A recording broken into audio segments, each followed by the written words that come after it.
뭐 아시는 것처럼 제 이름은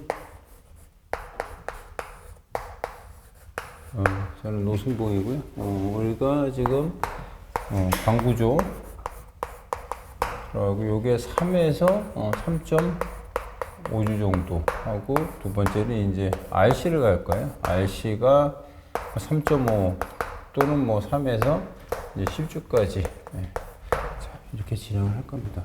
시험의 비중은 얘가 좀 많이 나올 때도 있다가 또 좀 덜 나올 때도 있다가 막 그래요. 뭐 분간을 할 수가 없어요. 근데 어쨌든 RC보다는 강구조가 좀 쉽고 점수 받기가 좀 좋으니까 그냥 참고해 주시면 될 것 같고요. 강구조는 그냥 가벼운 마음으로 그냥 들으시면 될 것 같습니다. 혹시 진행하시면서 뭐 궁금한 게 있으면 제가 카톡 아이디를 요건 카톡 아이디예요. 카톡. 카톡 아이디니까 궁금하신 거 있으면 이쪽으로 카톡으로 저한테 질의를 해주시면 제가 아는 범위 내에서 성실하게 답변을 드리도록 하겠습니다. 자, 그러면은 우리 교재 9페이지 한번 볼까요? 우리 교페이지. 자, 우리 9페이지에 보면은 강구조 특성에서 이제 장점하고 단점이 나오죠. 뭐 우리가 다 알고 있는 내용인데 여기 실제로도 기출이 됐었죠. 1교시 문제에서 10점짜리로 점수를 주려고 하는 시험에서는 한 번씩 나와요. 단위면적당 강도 및 강성이 크다. 강도는 뭐죠? 외력에 저항하는 능력을 이제 강도라고 하고 강성은 변형에 저항하는 능력을 강성이라고 하죠. 자, 강도는 우리가 콘크리트 같은 경우 FCK 따지면 뭐 24메가파스칼, 뭐 27메가파스칼에 비해서 철골은 뭐 SS275 같은 경우 275메가파스칼이니까 뭐 10배가 넘는 거죠. 당연히 강도가 크고 강성도 크죠. 강성은 뭐예요? 변형에 저항하는 능력인데 우리가 역학적인 개념에서 봤을 때 이렇게 있다고 한번 봅시다. 이렇게 P가 작용을 하고 이게 L이라고 했을 때 이렇게 처지게 되겠죠. 이 처질 때 처지면 어떻게 해요? 우리가 역학에서는 48 이하의 PL 3승 이렇게 하죠. 처짐을. 자, 이거를 다시 한번 P에 대해서 한번 정리를 해보면 어떻게 될까요? L 3승분의 48 이하의 델 이렇게 되죠. 그래서 후크의 법칙에서 우리는 P는 K 델 이렇게 정리를 하죠. 시그마 2 입실론 하듯이. 이 강성이 이게 되는 거죠. 자, 그러면 길이도 정해져 있고 단면도 정해져 있다고 한다면은 탄성계수 이 값은 철이 훨씬 높죠. 콘크리트보다. 강성이 큰 거지. 탄성계수가 높으니까 역학적으로 봤을 때. 그래서 우리 스트레스의 장점은 강도가 크고 강성이 크다라는 거죠. 뭐 인성이 크다. 인성도 크다. 재료가 균질하다. 세장한 부재가 가능하다. 세장한 부재. 요거 하나 더 얘기해 볼까요? 세장한 부재가 가능하다? 우리가 뭐 지금 역학 시간은 아니지만 세장한 부재가 가능하다. 자, 이게 L이라고 했을 때 우리가 오일러 탄성작용 하중은 뭐 역학을 아직 안 하셨지만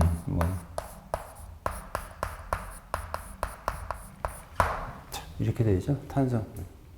역시 탄성 계수가 크니까 오히려 탄성 하중이 큰 거죠. 그러니까 어떻게 해요? 이게 크지. 길이가 길고 뭐 세장이라는 거는 정확하게 따지면은 면적과 길이와 단면이차 모멘트를 다 조합해서 짜는 식이 이제 세장비가 되죠. 어쨌든 뭐 세장한 부재가 좀 가능하다는 얘기지. 왜? 탄성 계수가 높으니까. 그리고 자, 친환경적인 재료다.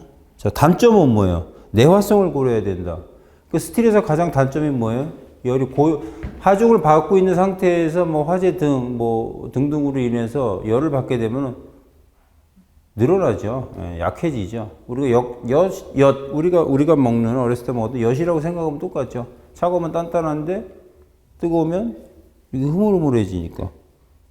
자, 그래서 내화를 항상 해야 되는 거죠. 내화 기준법도 있고. 자, 부식 방지에서 유지 관리가 필요하다. 뭐 당연히 페인트 발라야겠죠.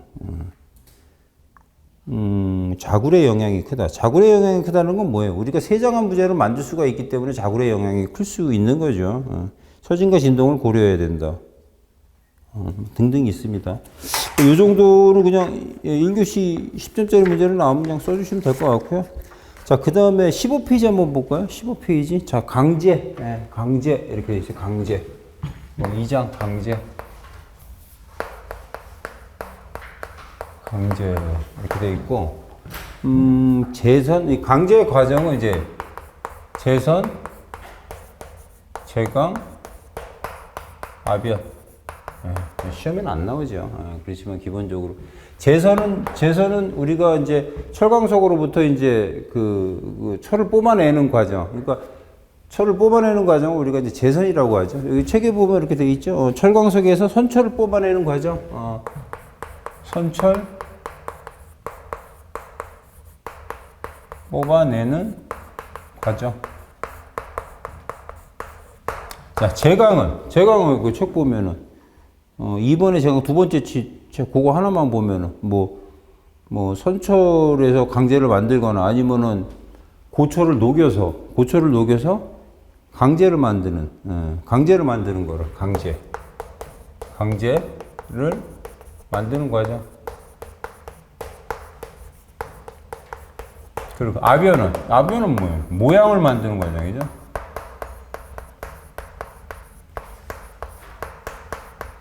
자, 뭐 H형 단면이 됐고, 뭐 디귿 단면이 됐고, 이제 아변으로 해서 모양을 만드는 거죠. 그 정도 이렇게 뭐 보시면 될 것 같고요. 자, 그 다음에 18페이지 볼게요. 강제 용접성. 강제 용접성. 강제 용접성.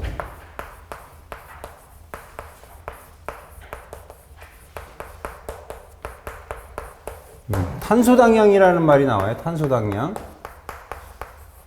이것도 뭐 시험에 나오지는 않을 것 같은데 CQ라고 하죠. 자, 우리가 강제가 큰 강도를 가지려면은 탄소가 많이 들어갈수록 강제는 강해지죠. 탄소 강모. 그런데 탄소가 많이 들어가게 되면 단점이 있죠. 치명적인 단점이. 용접성이 굉장히 안 좋아지는 거죠. 그러면 적절히 탄소를 함유를 시켜서 강도를 올리면서 용접성을 좋게 해야 되는 게 그게 기술이죠.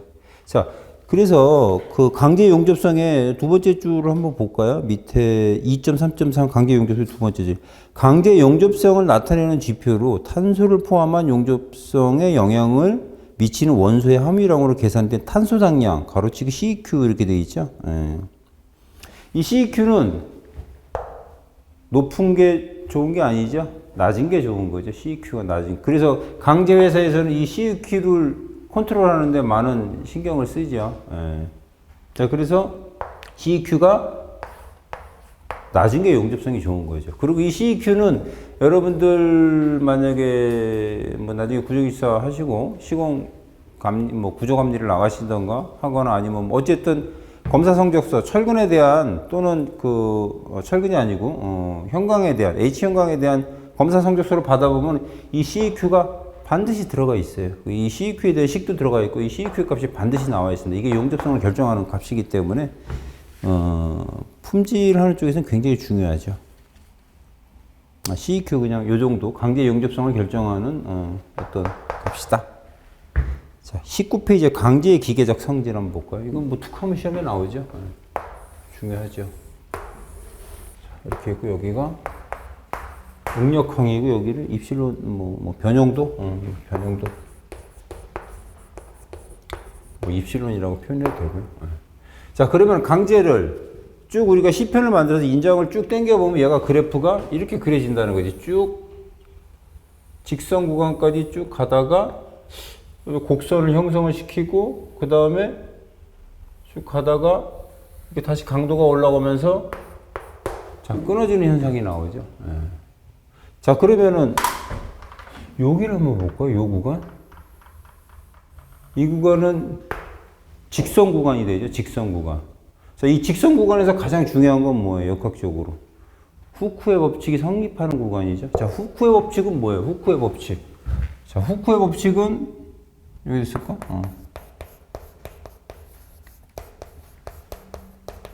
후쿠의 법칙 중에 시그마는 2 입실론 이렇게 되어 있죠. 이쪽은 시그마 측이라고 하고 이쪽은 입실론 측이라면 이거는 뭐예요? y는 a 곱하기 x. 이 직선식에 대한 함수식이죠. 그러니까 후크의 법칙은 무조건 이 직선 비례 구간에서만 성립을 하는 거죠. 여기서 곡선 구간으로 넘어가게 되면은 후크의 법칙은 더 이상 성립하지가 않아요. 그래서 우리가 역학에서 얘기하는 후크의 법칙, 이런 역학의 등등에 대한 식들이 다 요 구간에서 이루어지는 것이죠. 이 구간. 자, 그리고선, 자, 요까지 지금 우리 책에서 이렇게 보면은 좀 작게 나와 있지만, 여기까지가 탄성 구간이라는 거죠, 여기까지가. 탄성 구간이라는 건 뭐야? 당겼다가 놓으면 다시 제 위치로 돌아가는 탄성의 성질을 띈다는 얘기죠. 자, 그럼 요까지, 요 구간 한번 볼까요? 요 구간을 이렇게 보면은 여기가 우리가 탄성 구간, 이렇게 얘기를 했죠. 탄성 구간. 요거 조금 더 디테일하게 따지면은 요 구간은 어떻게 돼요?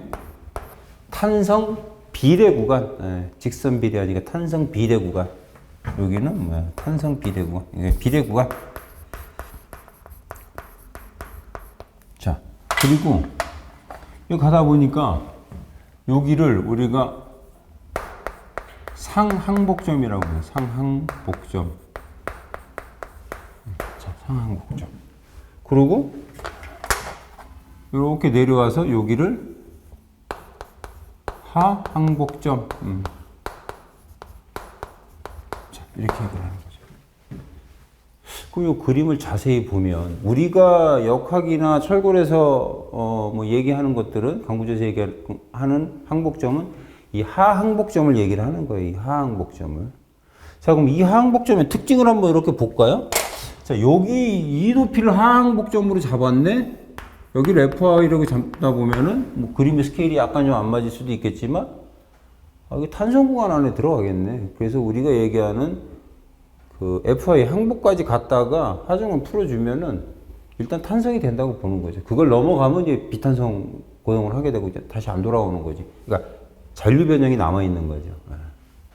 자, 그래서 그러면은 요 탄성 구간에서 요 구간까지를 이제 여기서부터는 이제 항복을 하고 나서 별도의 힘이 없고 응력이 없는데 쭉 변이가 발생이 되는 거죠. 변형이 발생이 되는 거죠. 이 구간은 우리는 소성 구간 이렇게 얘기를 하죠. 소성 구간.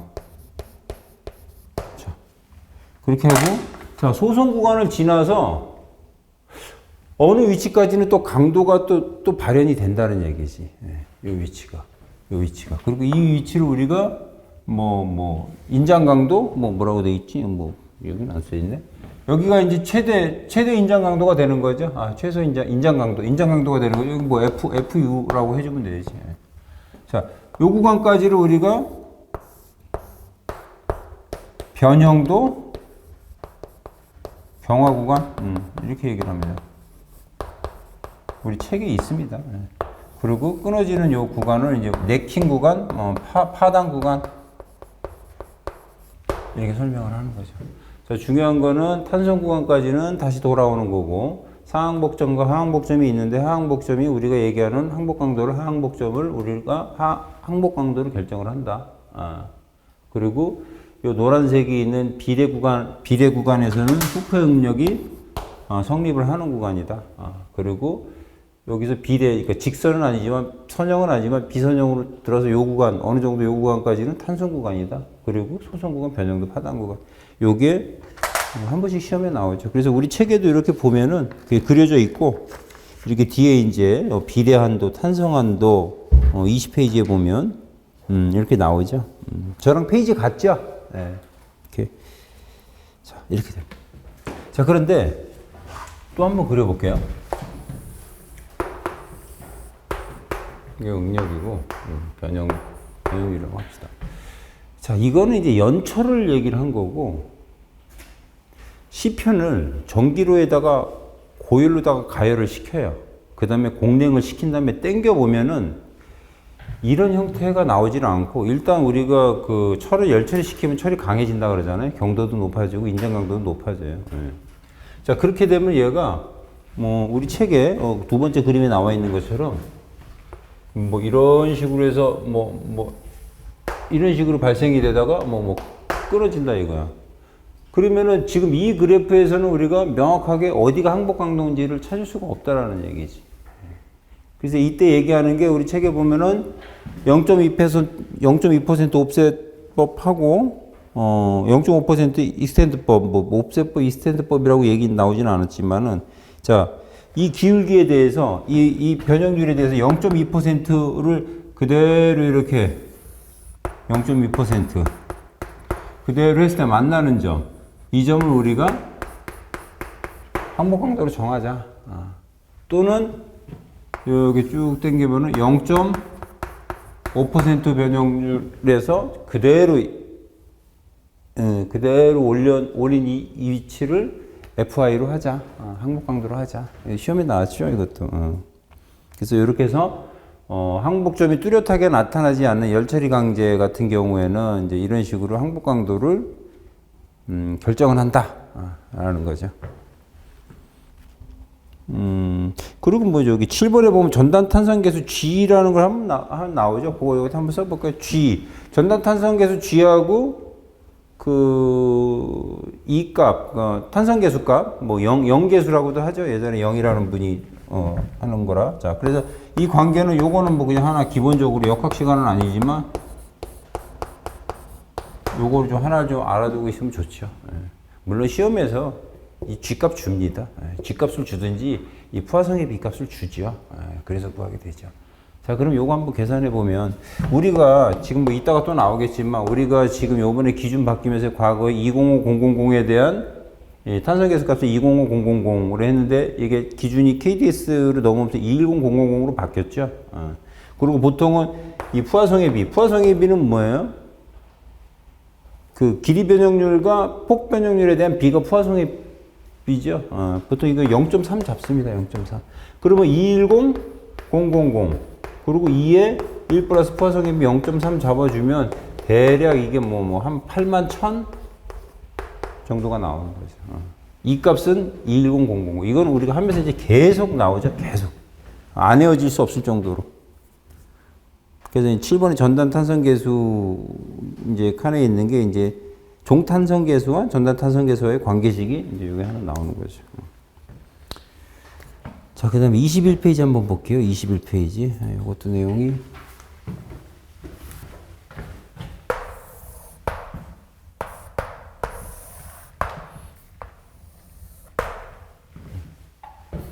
변형도구, 응력이고, 변형도구. 응력이고, 변형도구. 입시로 합시다. 자, 강제를 처음에 딱 하중을 쭉 당기면, 당겨주면 얘가 이렇게 올라가다가 이렇게 항복을 한다는 얘기죠. 그랬다가 강제를 다시 놔주면 다시 얘가 이렇게 내려온다는 얘기죠. 이렇게. 항복을 지나서 소송 구간까지 갔다가 힘을 풀어주니까 다시 약간의 이 탄성대 기울기로 이렇게 내려오지만 영구 변형이 남게 되는 거죠. 항복을 넘어가 버렸으니까. 그죠? 영구 변형이 남게 되죠. 그러고 있다가 다시 하중을 또 가해주면 얘가 또 뭐 이런 형태로 또 나온다는 거예요. 이렇게. 그리고 또 하중을 풀어주면은 이런 형태로 나온다는 거지. 그러고 나서 이제 압축을 가해주게 되면 여기가 이제 뭐 FI가 되겠죠. 원래 철의 원래 재료의 항복 강도. 자, 그러면은 압축 강도도 뭐 비슷한 위치에서 압축 강도가 나와야 되는데 이렇게 하중을 가해지고 소송 구간까지 갔다가 다시 반복해서 한 다음에 다시 압축을 가해지면은 어느 위치에선가 이렇게 훅 급격하게 곡선이 변한다는 얘기죠. 이 위치는 우리가 기본적으로 알고 있는 재료의 항복 강도보다 훨씬 작은 위치에서 이렇게 곡선이 급격히 변한다는 얘기죠. 자, 그리고 이렇게 해서 다시 하중을 가해주면은 올라가고 뭐 이런 형식이 이제 반복이 된다는 얘기죠. 요 위치 우리 책에서 E라고 표현했어요. 그러니까 어느 위치에서 급격하게 곡선이 바뀐다는 얘기죠. 이런 효과. 그러니까 우리가 알고 있는 압축 항복 강도보다 더 작은 값에서 바뀌어버린다. 압축 항복을 한다는 얘기죠. 그걸 우리가 바우신고 효과 이렇게 얘기를 하는 거죠. 그래서 바우신고 효과에 대한 거가 좀 오래됐지만 한번 써라 하는 게 1교시에 한번 나왔었고요. 이 책이 뭐 내용으로도 뭐 많이 나왔어요, 책에, 시험이. 자, 그 다음에 그 밑에 그림 한번 볼게요. 여기도 한번 또 봅시다. 이해만 하면 되는 거니까.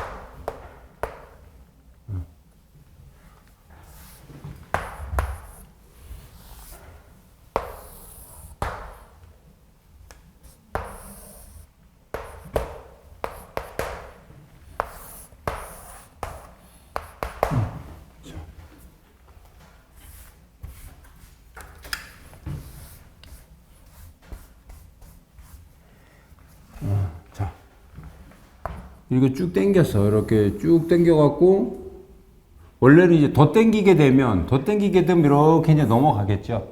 넘어가는데, 이렇게 넘어가는데, 그냥 뭐 그림하고 좀, 이렇게 당겼다가 탄성 구간까지 다시 놔주게 되면 다시 돌아가겠죠. 예. 더 당기면은 뭐 이런 식으로 넘어갈 거고. 자, 그랬을 때 다시 탄성 구간으로 다시 넘어가는 이 면적을 우리는 역학에서도 이거를 우리는 변형 에너지 이렇게 얘기를 하죠. 예. 그래서 이 값을 계산을 해서 이 변형 에너지 U는 2분의 1, 뭐 P 대리다 뭐 이런 식으로 계산해서 이제 에너지법이나 이런 역학적인 식들이 이제 유도를 하게 되죠. 예. 뭐 에너지법 굉장히 중요하지만 자, 그 두 번째 그림을 보면은 자, 이번에 이렇게 쭉 당겼어. 이렇게 당겼어. 그랬다가 다시 놓게 되면은 다시 이렇게 돌아간다 그랬죠. 그리고 이만큼에 대한 영구 변형이 남게 되는 거고. 자, 그때 그렇다면 여기까지 항목을 지나서 여기까지 왔는데 그냥 떨어지지 않고 이렇게 내려왔다는 얘기지. 자, 그러면 그때의 요 면적은 이때 이 변형 에너지란 얘기죠, 여기가. 변형 에너지와 같다. 자, 그러면 요만큼에 대한 면적도 에너지는 에너지인데 이거는 뭐냐 이거지. 어디로 없어졌냐는 얘기지. 근데 우리가 뭐 고등학교 때 에너지 뭐 보존 법칙이나 기타 등등 해보면 에너지는 어디로 없어지면 안 되잖아요. 예. 이게 연루다가 사라진다는 얘기죠. 예. 그래서 구조물이 횡력, 지진 등의 횡력을 받아서 영구 변형이 발생이 되면은 그때 발생된 에너지만큼이 연루다가 열 에너지를 발산을 시킨다라는 얘기죠. 자, 그 얘기가 보면은 22페이지에 있습니다. 자, 2번에 에너지 흡수 이렇게 돼 있어서 2번 칸에서 뭐 밑에 쪽에서 한 세 번째 쪽 읽어보면 한 네 번째 줄 읽어볼까? 여기 그러면 네모 OAB B'의 면적에 해당되는 에너지가 어디로 사라지게 된다. 그게 요 노란색 친 요 부분이거든요. 이 부분은 강제가 소성 변형하는 과정에서 흡수한 것으로 대부분 열로 변환되어 강제의 온도가 높아지게 된다. 이것은 소성 변형에 의한 에너지 흡수라고 한다. 즉 강제는 소성화에 의해서 지진으로 건물에 투입된 에너지를 흡수해서 열로 변환하여 축적하는 장치 역할을 한다. 이 정도 그냥 하시면 될 것 같고요.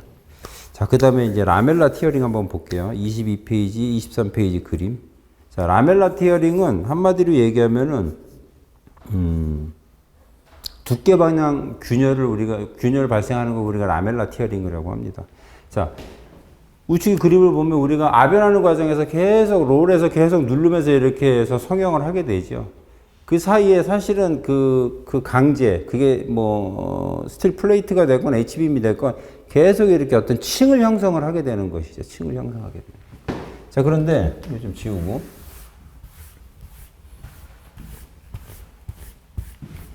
좀 과정에서 그린다면, 여기 이렇게 스틸이 있고, 여기 이렇게 스틸이 있어 T 조인으로 해서 여기에 여기 모살 용접을 한다고 치면, 자, 용접이라는 게 뭐예요? 쇳물을 녹여서 갖다가 용착시키는 게 용접이잖아요. 그때 온도는 굉장히 높겠죠. 한 1500도 정도 되겠죠. 그 온도가 이 용접부가 식으면서 가만히 있겠어요? 수축을 시킬 거 아니에요? 땡길 거 아니겠어요? 근데 기본적으로는 뭐 이 플레이트가 이렇게 휘기도 해요. 이렇게 휘기도 합니다. 근데 지금 여기서 얘기하고 싶은 거는 이렇게 얘가 식으면서 땡기다 보니까 여기에 이렇게 균열이 갈 수 있다라는 거지. 두께 방향 균열이 발생이 된다는 거지. 이거를 라멜라 티어링 현상 이렇게 얘기를 하죠. 뭐 자주 발생되는 현상은 아닌데. 자, 그런데 이제 또 옆에 그림을 보면 이제 이런 게 있죠.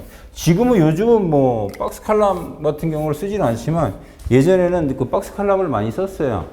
63 빌딩 같은 경우는 박스 칼럼의 플레이트 두께가 100mm래요, 100mm. 100mm짜리 박스 칼럼 4개를 짜서 한 거고, 구이동 테크노마트도 박스 칼럼이에요. 자, 그런데 일반적으로 박스 칼럼을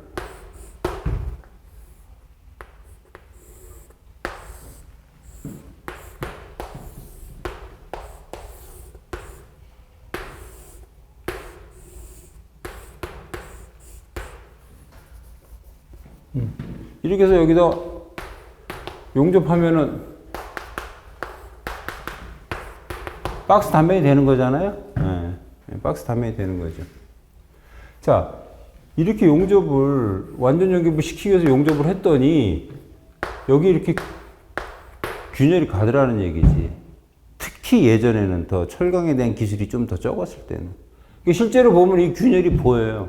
육안으로 보일 수도 있고 육안으로 안 보이는 경우에는 뭐 MT 테스트나 PT 테스트, 그 표면 결함 테스트를 통해서 볼 수가 있겠죠. 그러니까 이런 문제가 많이 발생이 되더라. 이렇게 두께 방향 균열을 우리가 라멜라 티어링을 하는데, 자, 이렇게 해서 하는 개선 방법이 체계선 이렇게 돼 있죠. 체계선은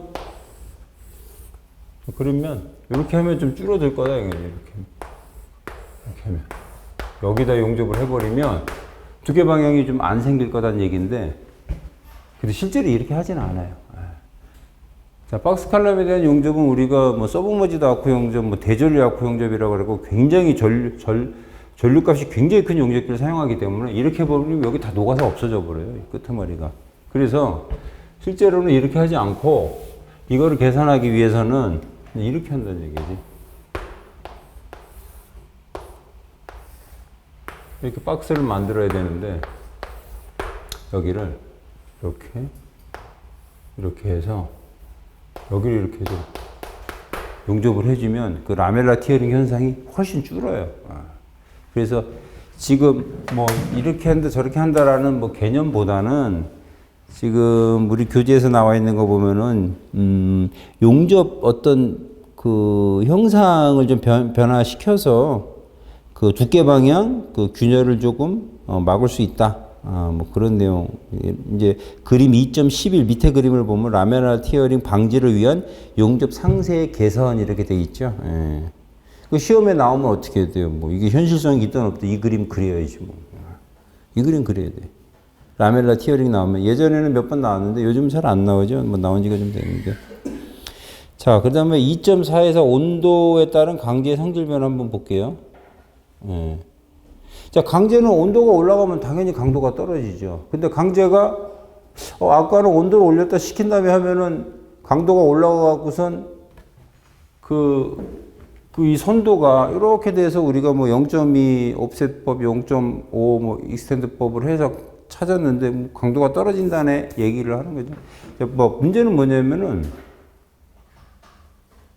강제가 하중을 받지 않은 상태에서 달고 졌다가 식으면 당연히 강도는 올라가죠. 그리고 또 경도도 올라가서 취성적인 형태를 띠겠죠. 근데 지금 이 얘기는 뭐냐면은 구조물이 하중을 받고 있는 상태에서 온도가 높아지면 당연히 위험하겠죠. 자, 그래서 보면은 밑에서 두 번째 볼게요. 130도에서 200도까지는 큰 변화가 일어나지 않는데요. 근데 200도를 초과하게 되면은 강제 거동은 비선형 특성을 나타낸다. 이렇게 되고, 그 뒷장에 한번 볼게요. 24페이지.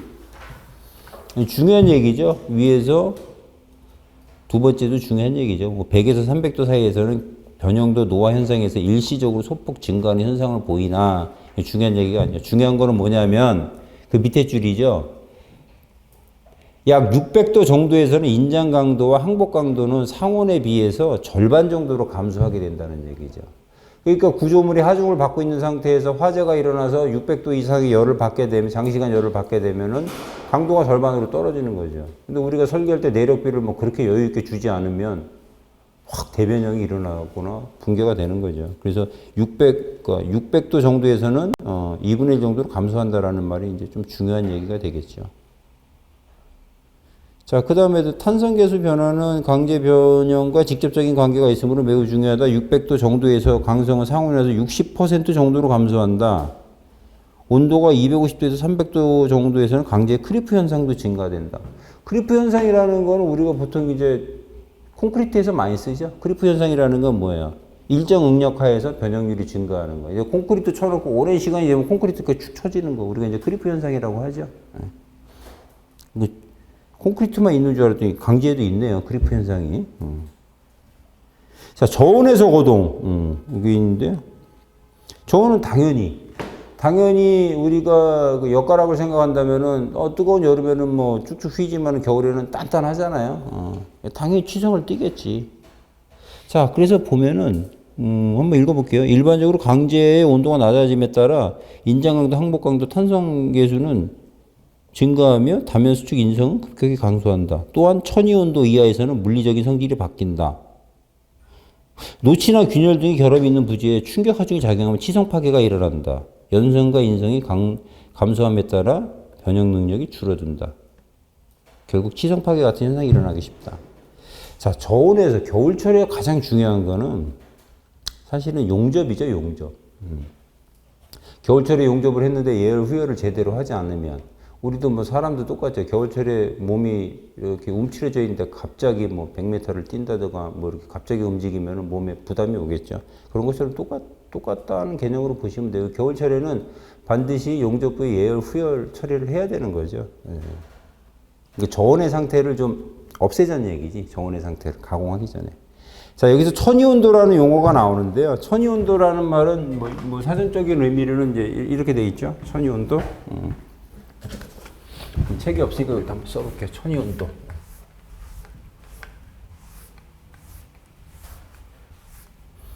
천이온도 써볼게요.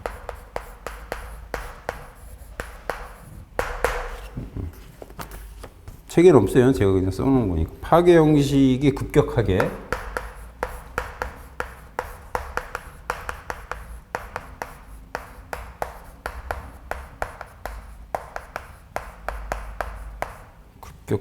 변하는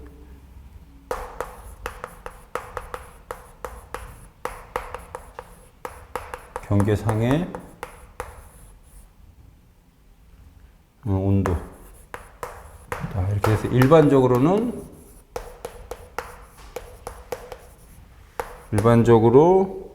연성 파괴에서 치성 파괴로 연성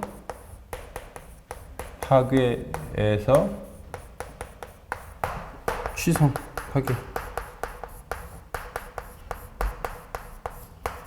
취성 파괴로 변하는 온도범위.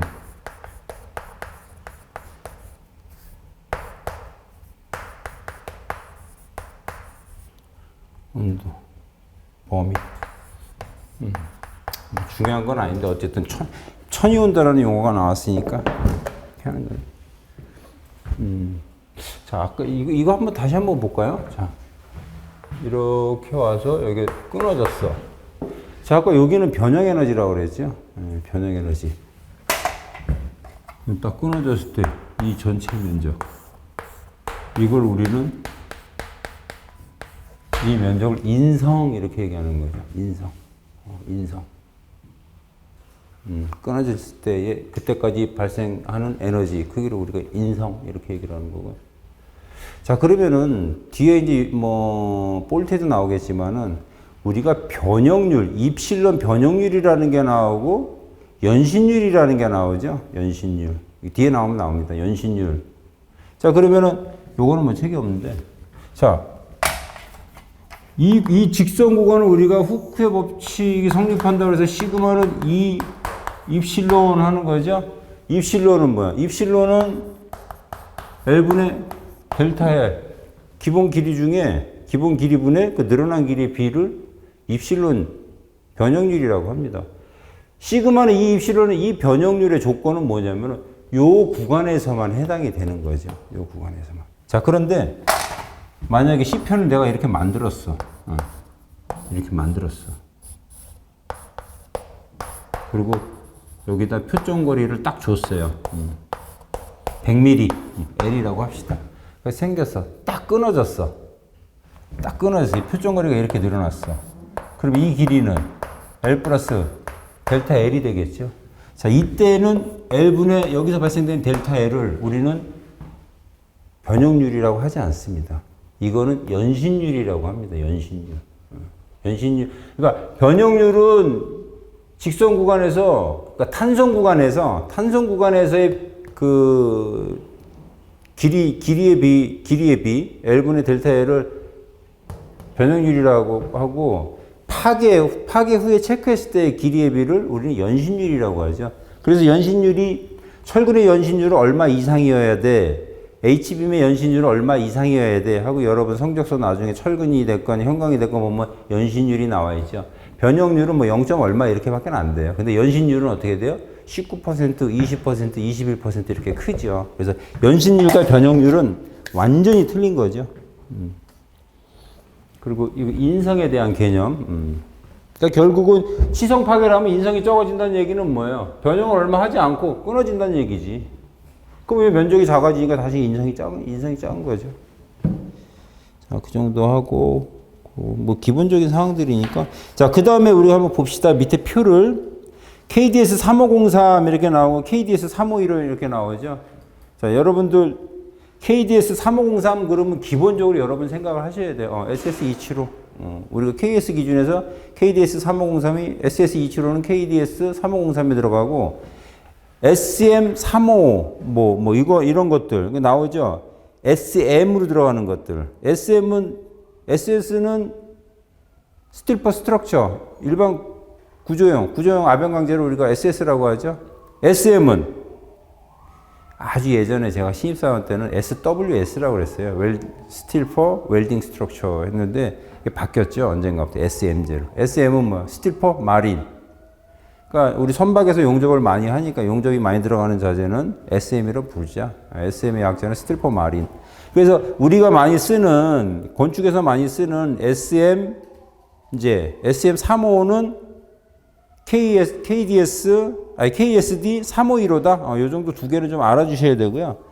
자, 그러면은 왼쪽에 그림 나오죠. SM400A 이렇게 돼 있는데, 이것도 뭐 상식적으로는 알아야 되니까.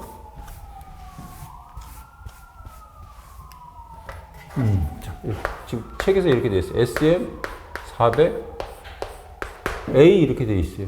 자, 이거는 뭐예요, 이거는 강종이죠, 강종. 스틸퍼 마린. 용접을 할 수 있는 부재. 용접 구조 용광. 용접할 수 있는 부재라고 해요. 용접 구조 용광. 자, 얘는 과거에는 이제 최소 인장 강도를 썼는데 지금은 이제 항복 강도를 쓰죠. 이건 항복 강도예요. FR 항복 강도. 그 이제 역사를 따지면 우리는 이제 예전에 뭐 SS400, 뭐 SM490 이렇게 썼는데 EN 코드가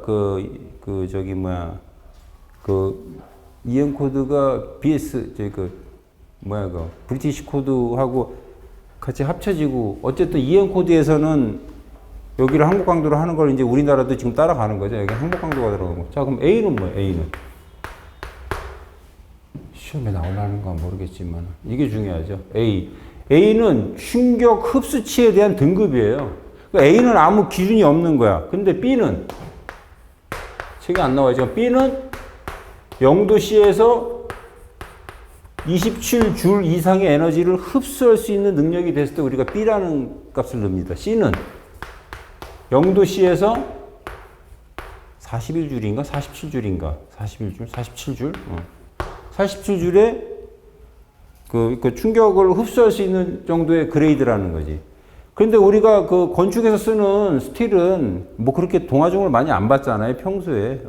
뭐 지진화중이나 이런 거 했을 때만 잠깐 받는 거. 그래서 우리 건축에서는 뭐 SM35A 뭐 이런 걸 써. 아예 뒤에 A, B, C, D라는 게 말이 안 들어가 있다 그러면 뭐 A가 붙어 있는 거나 같다라고 생각하시면 되고요. 요거는 교량에서 많이 씁니다. 교량은 전부 C 그레이드를 씁니다. 교량은 계속 차가 다니면서 동화중을 받으니까. 그래서 A, B, C 이렇게 되어 있는 게 뒤에 나와 있는 게 있죠. 충격 흡수 에너지에 대한 강제 품질 뭐 이렇게 되어 있고요. 뭐 27줄이니 47줄이니 이건 뭐 모르셔도 되고요. 이거는 그 용접 기술사 때 나온 거예요. 자, 그 다음에 25페이지 한번 볼게요. 25페이지에 KSD 3861 해갖고 SN제가 나오죠. SN275ABC 이렇게 나오죠. SN35BC 이렇게 나오는데, SN제에 나오는 ABC는 여기서 나오는 이 ABC하고 틀린 겁니다. 이건 좀 이따 말씀드리고요. 자, 그 다음에 이제, SN제가 우리나라에 이제 일본에서부터 들어오면서 우리나라에서도 이제 SHN제라는 게 나오죠. SN제는 뭐의 약자냐면은 스틸 뉴, 새로운 개념에서 나온 뭐 스틸이다. SHN은 뭐 스틸 H빔 뉴. 그래서 우리도 지금 뭐 내진 강제를 쓰거나 할 때 뭐 스틸은 SN제를 쓰지만은 H빔은 뭐 SHN제를 쓰죠. 국산 거는.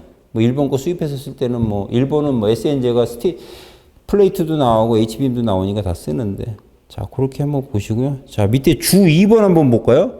용접하지 않는 부재에 사용되는 강제의 규격이 2번에 표시되어 있대요. 2번의 표시가 어디예요?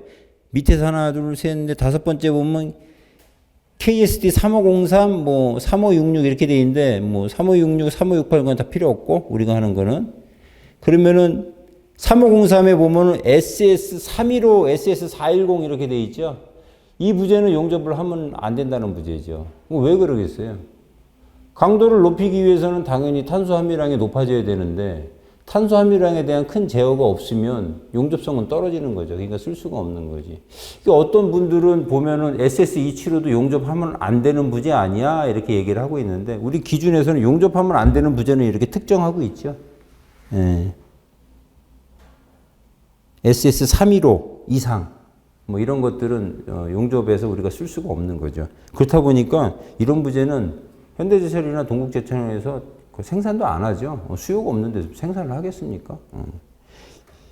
특별하게 이거 생산해 주세요 하고선 뭐 엑스트라 차지 주고 쓸 바에는 그냥 SM355 쓰면 되지. 예.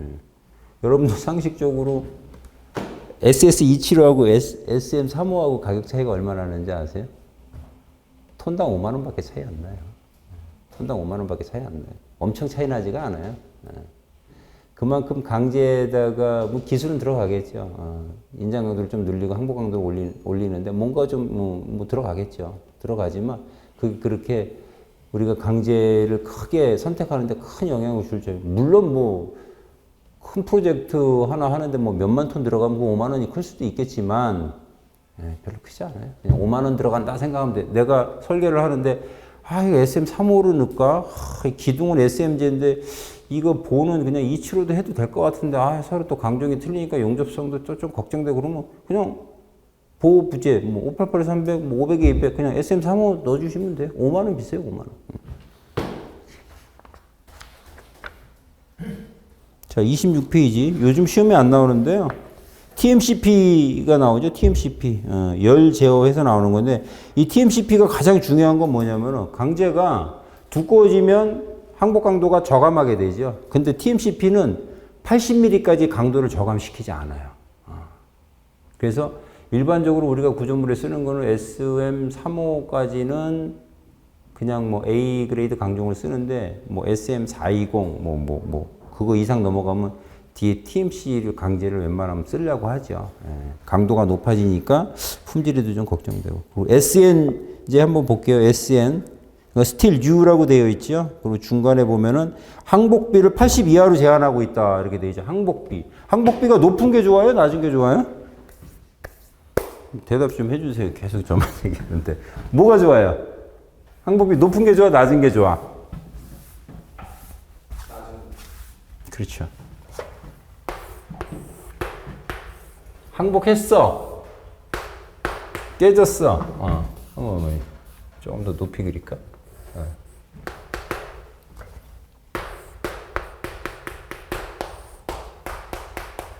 항복기.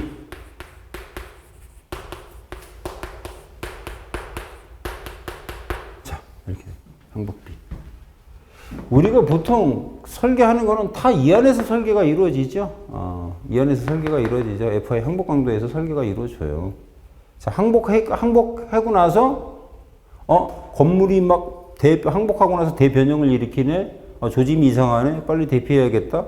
다 대피하고. 그리고 한참 있다가 더 하중이 가해진 다음에 부셔지면 인명피해가 별로 없겠죠. 근데 항복 하려고 그러네? 하자마자 팍 부서지면 그 인명피해가 굉장히 크겠죠. 그래서 SNJ는 요걸 80% 이하로다가 컨트롤 해야 된다라는 내용인 거죠. 항복비는 낮아야 좋은 거죠. 낮아야지. 자, 그럼 항복비가, 그럼 SS275는 어떻게 돼요? FU가 이따 배우겠지만 410이고 얘가 275야. 자, 항복비가 얘가 한번 계산기 한번 쳐보시면 이게 몇 퍼센트 나와요? 계산기도 안 갖고 오셨나? 볼까요? 275 나누기 410. 67% 나오네. 0.67. 자, 이번에는 이거 SS275야. SM355는 어떻게 돼요? SM355는 인장강도가 490이고 이거 355야. 이거 나누면 어떻게 돼요? 355 나누기 355 뭐야? 325 한번 355 나누기 490 하면 얼마야? 72%네. 0.7. 어떤 게 좋은 거야? 이게 더 좋으네. 이게 더 좋잖아요. 항복비가 낮잖아. 그죠? 얘는 인장 강도와 항복 강도가 높은 것이지 항복비는 얘가 더 낮은 거지. 예. 그래서 플랜트에서는 SSJ도 또 많이 써요. 항복비가 낮으니까. 좋으니까. 왜? 저기서 부족한 만큼은 좀 크게, 사이즈를 크게 해주면 되잖아요. 근데 항복비가 커지니까 우리가 지금 플랜트 발전 시설 이런 것들은 특등급으로 들어가잖아요. 중요도 특으로 들어가잖아요. 그러면 내진 성능도 우수해야 되고 변형도 많이 흡수해줘야 되고 하잖아요. 항복비가 낮은 게 좋아요. 그래서 여러분들 해외 프로젝트 같은 거 해보면은 A36 자재 많이 써요. A36. ASTM A36 자재 많이 씁니다. 자, 중요한 거 봅시다. SNJ의 밑에 ABC가 나오죠. 이거 중요하죠. 자, A는 소성 변형 성능을 기대하지 않는 부재. 우리나라의 SNJ, H빔으로 된 SNJ는 우리나라에서 일본에서부터 우리가 수입을 해서 씁니다. 되게 품질도 좋고요. 근데 A는 수입을 안 해요. 쓸모가 없잖아. H빔이 왔는데 용접을 못하면. 소성 성능을 기대할 수 없다면. 자, B는 소성 변형 성능을 기대하는 일반 구조 부재에 광범위하게 사용하는 강종이다. 그래서 우리가 SNJ 여러분들 헷갈리시는데 우리나라는 SNJ는 스틸 플레이트만 제작을 해요. H빔은 SHNJ로 나오는 거고. 근데 일본은 SNJ가 스틸 플레이트하고 H빔이 두 개가 다 나와요. 우리나라에서 수입되는 거나 일본에서 대부분 쓰는 게 SNJ의 B 그레이드를 많이 씁니다. 소성 변형 능력을 기대할 수 있대요. 근데 C는 제가 한 번도 못 봤어요. SNC 등급. SNC 등급은 뭐예요? 아까 설명했던 라멜라 티어링 같이 두께 방향 균열을 이렇게 좀 잡아줄 수 있는 부재, 용접 가공실을 포함하여 판 두께 방향으로 큰 인장 응력을 받는 부재 또는 부위에 사용하는 강종에서 아까 얘기했던 SMJ ABC D 그레이드하고 SNJ ABC는 완전히 서로 다른 거예요. 그거 좀 이해해 주시면 되겠습니다. 그리고 요거 하나만 더 보고 갈게요. 다 아시겠지만 28페이지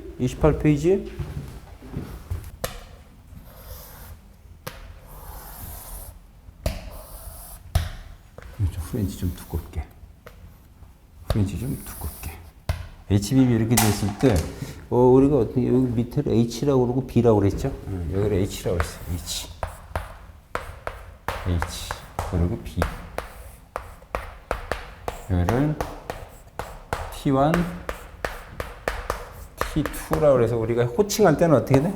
H 곱하기 B 곱하기 T1 그러니까 얘는 T웹이라고 할게요. T웹 얘는 T프렌지 T웹 곱하기 T프렌지 이렇게 표현을 하거든요. 이렇게 하면 좀 헷갈리잖아. 자, 600에 200 한번 볼게요. H 600에 200 11에 17이라고 한다면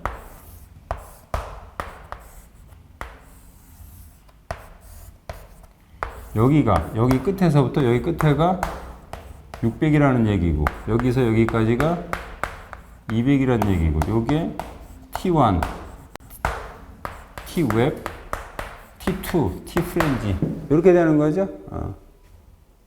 여기서 여러분 잘 모르시는 분들은 또 이런 게 있어요. 우리가 HBB 600에 200 사이즈도 있지만 606에 201 뭐 이런 사이즈도 있잖아요. 600, 200 시리즈 중에서 이렇게 사이즈가 있잖아요. 여기서 이 안목 치수는 어떻게 돼요? 600에서 17 두 번 빼면 되죠. 600에 200 시리즈는 이 값은 다 동일합니다. 그럼 여기서 사이즈를 늘리려면 어떻게 해요? 얘가 이렇게 커지는 거야, 이렇게. 위로 커지는 거지. 그러니까 606에 201 그러면 어떻게? 606하고 600하고 6mm 차이죠? 프렌지 두께가 3mm, 3mm 더 크다는 얘기예요. 얘도 좀 더 크죠? 이게 왜 그러겠어요? 제작하는 과정에서 내부 롤 딱 하나 넣어놓고 외부 롤에서 조정을 하는 거지. 그죠? 그리고 지금 어떻게 돼 있어요? 여러분들 뭐 나중에 감리, 구조기술사 그거 다 알아야 돼. 우리가 KS법에서 부재에 가공 후에도 지워지지 않는 그 표기가 있어야 되잖아요. 그래서 현대스틸은 HS하고 양각이 돼서 나오죠. HBM 자세히 보면. 그 양각의 거리를 한번 체크를 해보시면 대략 이 가공 드럼의 사이즈를 알 수가 있겠죠. 파이 D니까 그 드럼 하나가 거기에다 HS라고 거기에 음각이 되어 있으면 롤을 아변 과정에서 HS라고 찍힐 거 아니겠어요? 동국은 DK라고 찍혀 있고 철근도 그렇게 찍혀 있잖아요. 동국 DK, HS. 그래서 여러분들 나가면 일본은 그렇지가 않아. 일본은 그렇게 양각이 돼 있지가 않아. 근데 일본은 근데 여러분들 나중에 어디 이렇게 가서 구조기사 되셔갖고 나중에 이제 심의를 나가거나 하면 또 현장도 보고 하거든요. 그럼 가서 보는 거지. 딱 봤는데 여기는 접합부니까 HS를 지웠다고 쳐. 나머지 구간이 HS라는 글씨가 없네, DK라는 글씨가 없네. 그럼 일단은 KS 제품은 아닌 거지. 그럼 일본 제품 아니면 중국 제품인 거지. 근데 중국 제품도 좋은 것들은 그렇게 양각이 다 돼서 나와요. 그런 식으로. 근데 중국에 이제 인터넷으로 이런 얘기 해도 되나? 보태상들이 가지고 이렇게 해서 들어오는 것들은 그런 게 없죠. 물론 일본 제품도 없어요. 근데 확실한 건 우리나라는 KS법에 의해서 가공 후에도 지워지지 않는 그런 제조자의 표기가 되어 있어야 되는 게 우리나라 법이에요. 그러다 보니까 우리는 HS, 현대스틸, 그리고 동국은 DK 이렇게 찍히는 거죠. 그런 찍힌 부분이 예를 들어서 스프라이스 접합부에 걸리면 어떻게? 가공할 때 갈아내야지 그렇지만 그거 갈아낸다고 그 부재가 다 없는 건 아니잖아. 계속 반복적으로 같은 위치마다 있으니까. 왜? 드럼에 그게 음각이 돼 있어서 아변 가공하면서 그게 반복돼서 나오는 거니까. 그래서 여러분들 주말에 식당 같은 데 이렇게 가셔갖고 철골로 이렇게 카페 같은 데 지은데 기둥 한번 이렇게 한번 쑥 보세요. HS 이렇게 쭉 찍혀 있고, DK 쭉 찍혀 있고. 어떤 경우는 AS, HS 이렇게 찍혀 있는 경우도 있어요. 그래서 제가 현대제철 사람한테 한번 물어봤어. AS는 뭐예요? 그랬더니. 오스트레일리아에서 한번 현대제철에다가 수입 의뢰를 하면서 AS를 찍어달라고 그랬대요. 그걸 찍어 놓고선 그냥 우리나라, 굳이 그거를 막을 필요 없으니까 그냥 그렇게 찍어 놓고 그냥 파는 거예요. 그래서 어떤 특정 사이즈들은 AS, HS라고 찍혀 있어요. 이거 호주로다가 수출한 그런 사이즈인가 보다 이렇게 생각하시면 됩니다. 근데 그거를 다시 그 드럼을 그 AS, HS, 그 AS를 없애려면 어떻게 돼요? 그 설비를 중단시키고 그 드럼을 떼어내서 다시 플러깅 웰딩을 하든지 해서 싹 연마를 하고 해야 되니까 또 금액이 많이 들죠. 그 라인을 한번 세우면은 우리가 해외 프로젝트를 하다 보면은 부득이하게 EN 규격을 써야 되는 경우가 있어요. 우리처럼 600, 200 이런 KS 규격이 아닌. 그러면 현대제철에서는 규격당 1000톤 이상의 오다가 들어있어야지 그 라인을 돌린답니다. 1000톤 이상의 오다가 없으면 그래도 그게 필요하다 그러면 내가 1000톤만큼 사야 돼.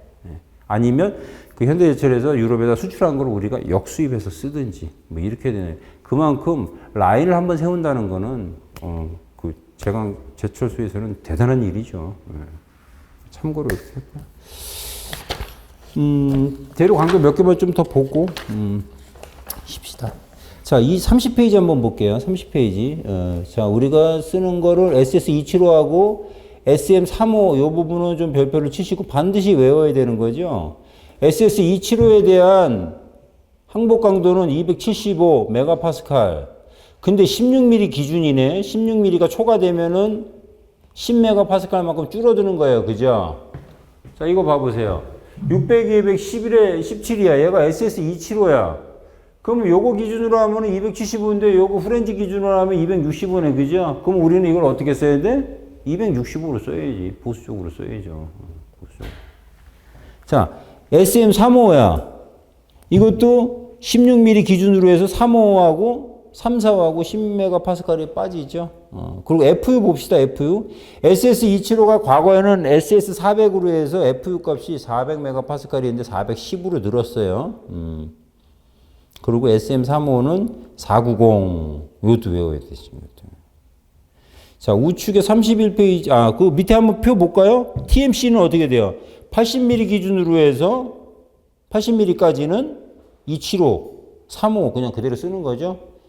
SM420도 그대로 다 쓰는 거죠. 80mm까지는. 그게 만약에 시험에 그런 적은 없지만은 뭐 강종을 뭐 TMC라고 준다면은 80mm까지는 여러분들 강도 저감을 할 필요는 없죠. 물론 하면 보수적 설계가 돼서 더 좋을 수도 있는데 만약에 시험에 그런 게 나오면은 출제위원이 요구하는 사항은 아니겠죠. 그게. 자, 그래서 31페이지 보면 그 얘기가 나와 있죠. 31페이지 두 번째 문장에 강도 산정 시 아변 H형 강은 플랜지와 외부의 구분 없이 플랜지의 항복 강도를 적용한다. 이렇게 되어 있습니다. 참고해 주시고요.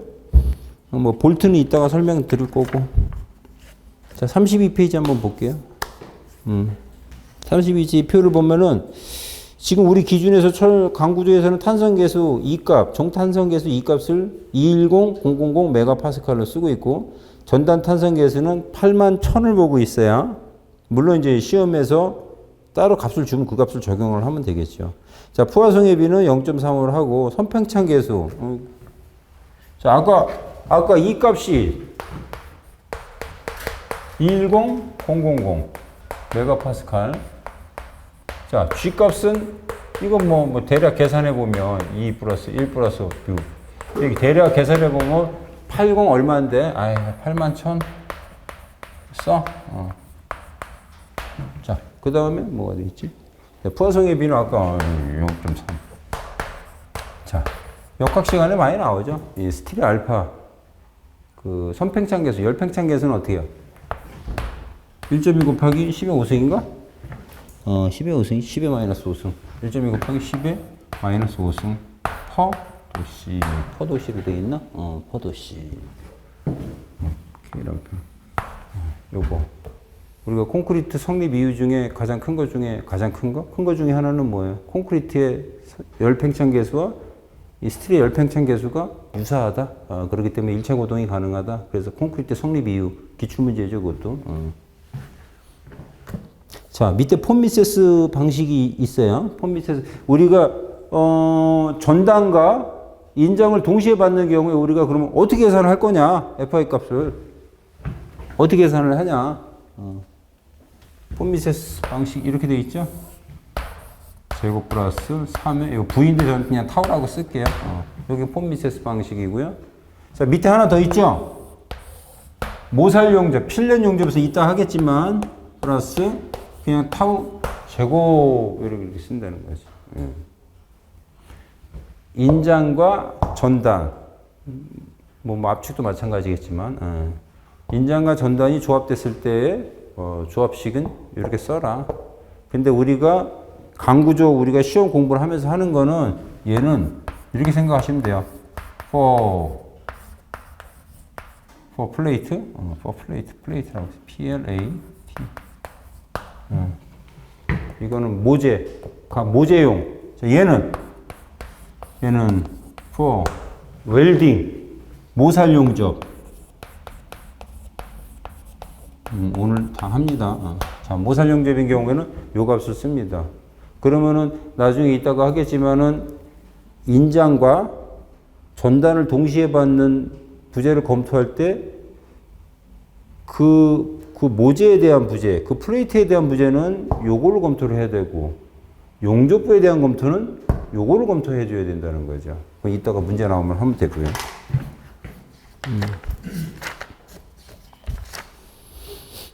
자, 설계 부분은 그냥 한번 쭉 한번 읽어보세요. 근데 자 이제 우리가 이제 본격적으로 계산하면서 하는 건 이거죠.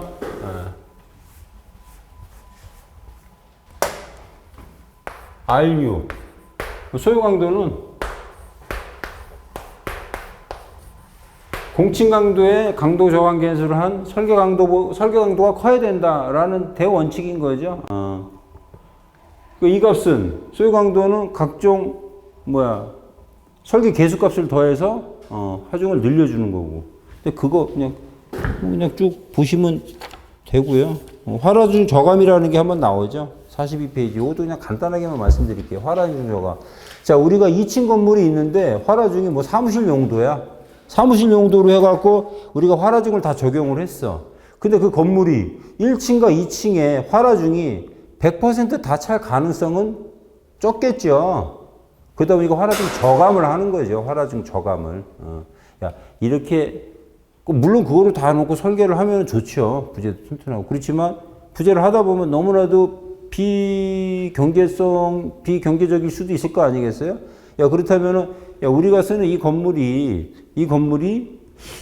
그 활하중이, 고정하중은 당연히 들어가야 돼요. 활하중이 동시에 다 채워질 가능성이 있을까? 별로 없다는 얘기지. 그래서 활하중 저감을 얼마큼까지 시켜줘라. 그런데 집회시설이나 이렇게 사람이 많이 몰리는 데는 거기는 활하중 저감을 할 수가 없다. 어디는 활하중 저감을 얼마까지 해줄 수 있다. 그죠?